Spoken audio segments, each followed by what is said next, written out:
Alright guys, today's the day. I'm going to be picking up an FD RX-7 engine for my RX-8, which is super exciting. I've been looking for one of these for a long time. It is all the way in California, so that is about a 6-hour drive there, 6-hour drive back, but just going to do it all in one day. Might as well just get it over with now. Picking it up from a guy who's tearing apart his FD. He's also got a pretty cool Supra. I'll probably show some pictures of those if he's okay with that.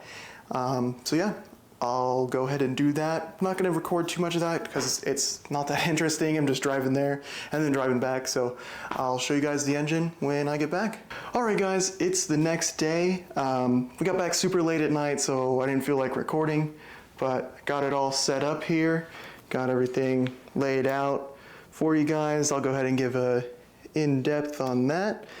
But I'm super excited about this. Probably going to be getting a kit that'll make the exhaust for me and some stuff like that, but everything else I'll pretty much be doing on my own. The porting, some of the ECU stuff, the wire harness stuff, as well as figuring out what transmission to use and all that fun stuff. So you guys will be seeing all of that.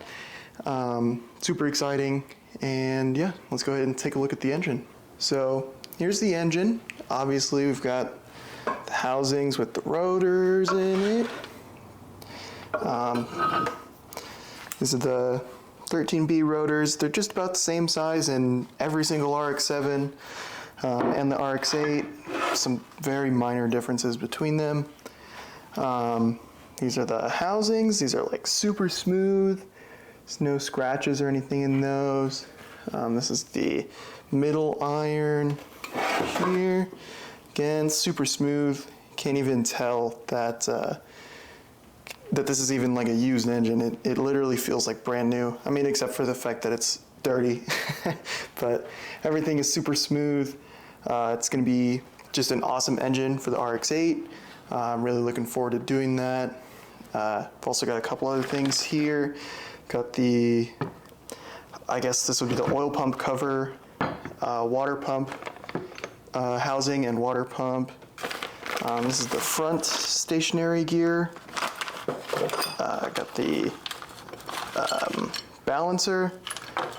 Oh, I lied. This is the front stationary gear. This is just some of the parts for that gear.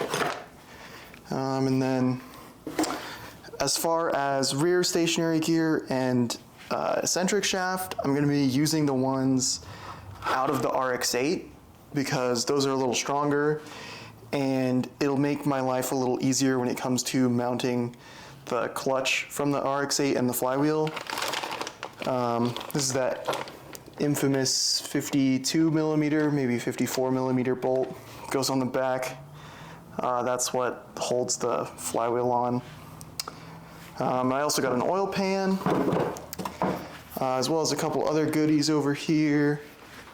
I've got engine harness, a couple brackets, the huge bolts that go through the entire engine and hold it all together.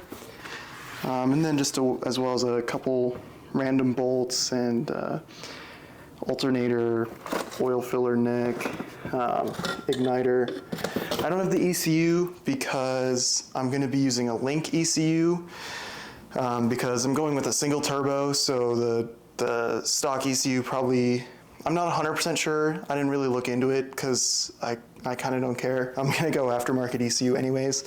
So that ECU normally handles the twin turbos, so I'm going to be doing a single turbo, so I'm just going to get an aftermarket ECU and make my life a lot easier. Link ECU has a plug-and-play ECU specifically for this engine, so it's going to be super easy to install that. I'll show you guys that when I get that.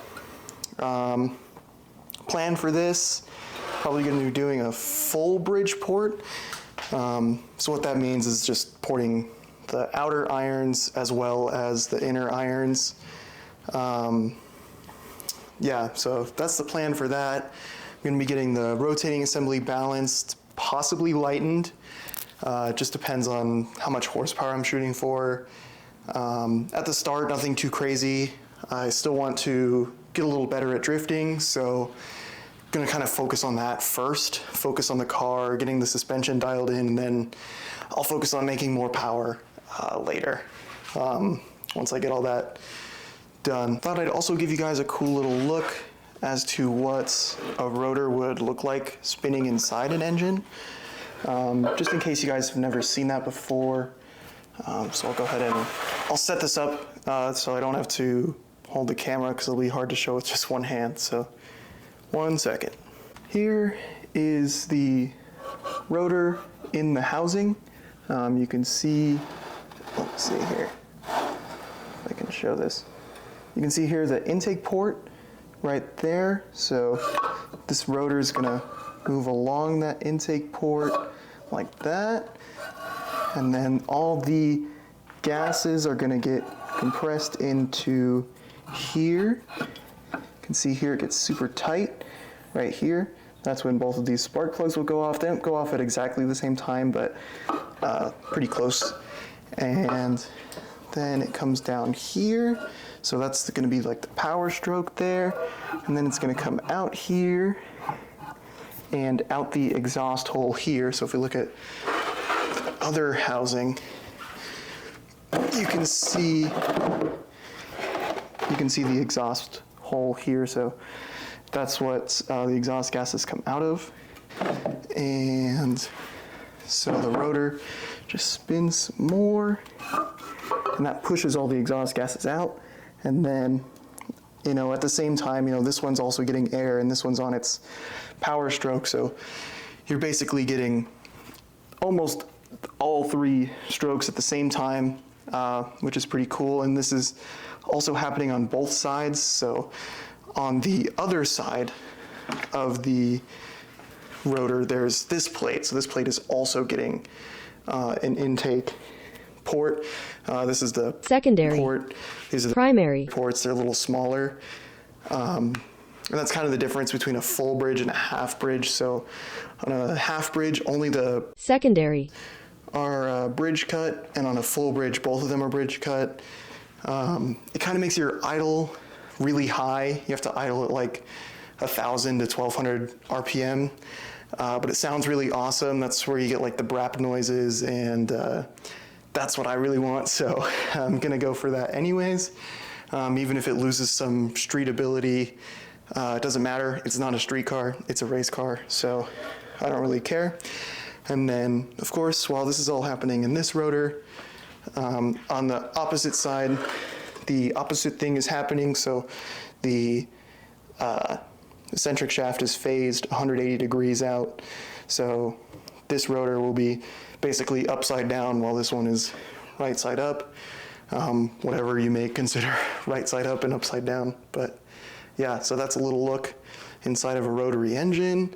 You can also see the intake ports here and the exhaust ports here. So probably gonna do some porting in the exhaust side also.